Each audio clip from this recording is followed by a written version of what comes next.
ক্ষমতার পালা বদলের এক বছর পর নিজ বিধানসভা কেন্দ্রে যেতে পারলেন বিধায়ক বাদল চৌধুরী। প্রিয় জননেতাকে কাছে পেয়ে এক বছরের শাসক দলের অত্যাচার সন্ত্রাসের কাহিনী তুলে ধরলেন ঋষ্যমুখের মানুষ। গত বছর বিধানসভা নির্বাচনের ফলাফল ঘোষণার পর থেকে বিরোধী দলের উপনেতা বাদল চৌধুরীকে নিজ বিধানসভা কেন্দ্রে যেতে বাধা দিয়ে আসছিল শাসক দল। বুধবার ঋষ্যমুখ বিধানসভা আসনের দক্ষিণ সোনাইছড়ি, রাজারামবাড়ির আলস্যবাজার, উত্তর সোনাইছড়ি যান তিনি। আলস্যবাজারের বাদল চৌধুরী এসেছেন জেনে গ্রামের ঘর ঘর থেকে মানুষ আসতে শুরু করে। রূপ নেয় এক জমায়েতের। প্রিয় মানুষকে কাছে পেয়ে গ্রামবাসীরা তুলে ধরে কর্মহীনতা, অত্যাচার, সন্ত্রাসের দৃশ্যপট।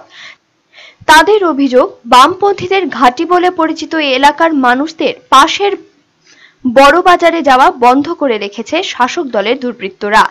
নেই রেগার কাজ, নেই রেশন। যা কিছু কাজ আছে সেটা পেতে হলে প্রণামী দিতে হয় স্থানীয় শাসক দলের নেতাদের। বিলোনিয়ায় ফিরে এসে তিনি সাংবাদিকদের বলেন, স্বচক্ষে দেখে এলাম এক বছরের মানুষের দুর্বিষহ জীবনযাপন। এই রাজারামবাড়ির উপজাতিরা এই গভর্নমেন্ট আসার পর, বিজেপি গভর্নমেন্ট আসার পর, তারা মূলত উত্তর সোনাইছড়ি বাজারটাকে বেশি ব্যবহার করে এখানে আসে। তো সেখানে তো আমাদের পার্টি অফিস অনেক আগেই তারা ভেঙে গেছে। তারপরে আমাদের যারা সমর্থক দরদি দোকানদার ছিল তাদের উপরে প্রচন্ড রকমের আক্রমণ চালাচ্ছে। এখন এই উপজাতি অংশের মানুষের মধ্যে যে ক্ষোভেই জন্ম নিয়েছে, এরা ঠিক করছে তারা উত্তর সোনাইছড়ি বাজারে যাবে। এই বাজার যেটা প্রায় আমরা বাজার করলাম, কোনো মানুষটার স্কোপে বেশি বোধ। তিনি বলেন, বিজেপির প্রতি মানুষের মোহভঙ্গ হচ্ছে। মাত্র এক বছর হয়েছে সরকারে, এর মধ্যেই অনেক নেতা দলের সঙ্গ ছেড়ে বেরিয়ে যাচ্ছেন। বিজেপি এবার কোনো অবস্থার মধ্যে দিল্লির ক্ষমতা আসবে। বিজেপি হটাও, দেশ বাঁচাও, এটা একটা জাতীয় স্লোগানে আজকে রূপান্তরিত হয়েছে।